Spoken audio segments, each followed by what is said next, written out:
Bueno, me encuentro en este momento en el evento de los guionistas cuentan aquí en la Universidad Nacional y están saliendo conclusiones muy interesantes con relación a la reflexión sobre el trabajo del guionista en nuestro país. Y tengo el placer en este momento de conversar con uno de los asistentes, que además es guionista, es docente y además analista de guiones, Diego Cañizal. Muy buenas tardes, bienvenido a Radio Distractor. Y me gustaría inicialmente, bueno, usted es extranjero, lleva 5 años en el país.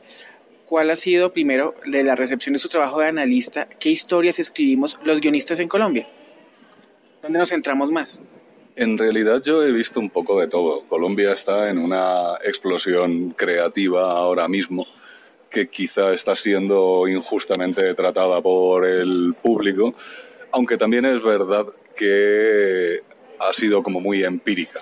Yo siempre uso el ejemplo del adolescente, ¿no? Que ha crecido de una forma relativamente poco equilibrada, digamos.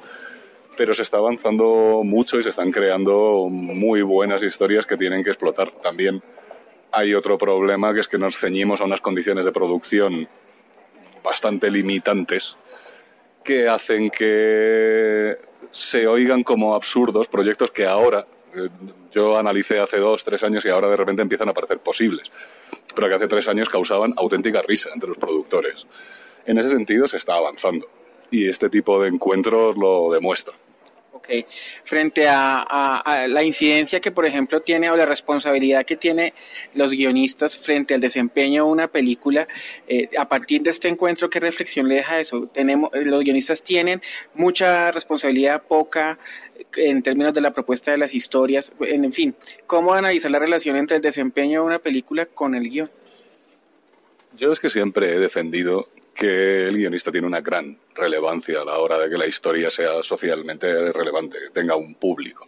Yo desde siempre he creído que uno tiene que empezar a escribir cuando ya sabe hacia dónde va, hacia quién, hacia qué clase de público. Es verdad que, bueno, al principio es una cosa así como muy general, pero tiene que saber siempre quién puede querer ver esa historia. Aquí se ha dicho, por supuesto con vaivenes, porque aquí hay todo tipo de opiniones, yo estoy dando la mía.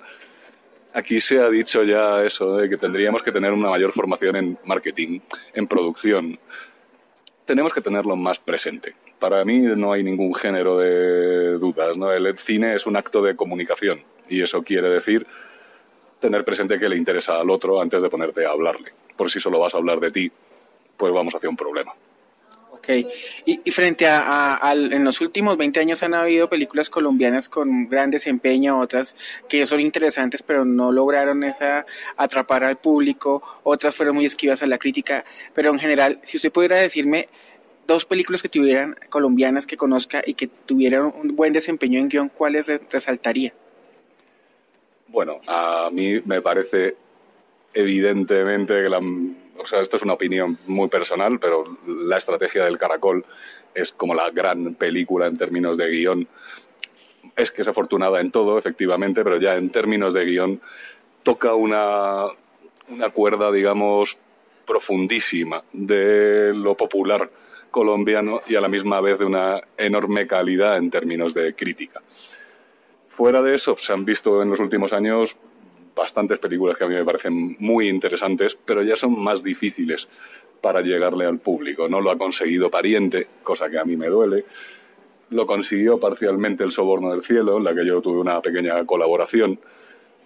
Pero ninguna, desde yo creo que Perro come perro, me parece con ese altísimo perfil, como una película además que estuvo muy, muy bien inscrita en las tendencias del momento. No obstante, repito, se están haciendo muy buenas cosas para públicos, pero esa gran película que nos aglutina a todos es mucho más difícil de conseguir. Y se ha dicho aquí, es que también estamos en un momento en el que es muy difícil conseguir eso. ¿Y cuál sería la razón principal? Es decir, el guionista, ¿cuál debería ser su ADN para que realmente encontremos una película que, entre otras cosas, se destaque por su guión? Que creo que es un reto a nivel de, por ejemplo, no solamente lo digo por premios, sino aunque no es del común el dominio del tema del guión, sí es importante entender que hay que sean buenos diálogos, que construya escenas interesantes.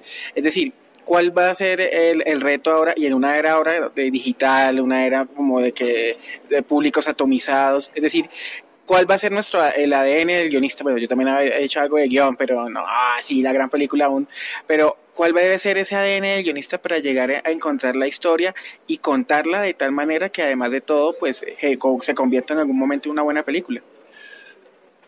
En los talleres de análisis de tendencias que yo he hecho con mis alumnos, una de las cosas que parece más evidente es que ante la enorme saturación que tenemos de contenido hoy en día, es muy importante empezar a olvidar ciertas teorías que decían que tienes 15 minutos para presentar la película.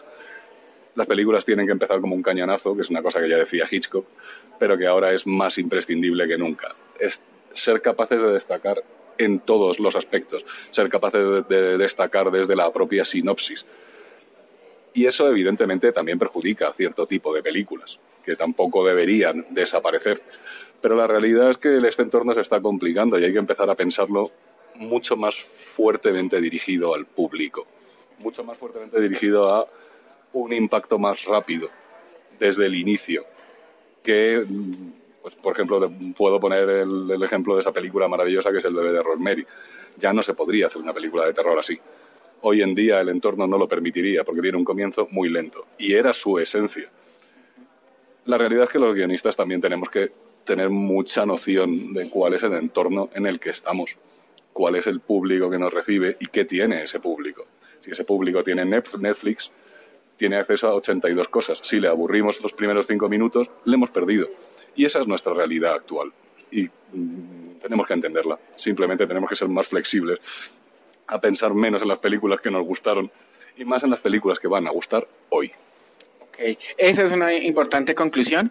Vamos a continuar acá durante el programa y nuestros jueves blogueros en el tiempo vamos a tener este tema para que ustedes también opinen cuáles son los retos de los guionistas en general y específicamente de los guionistas colombianos hoy en nuestro especial en Radio Distractor.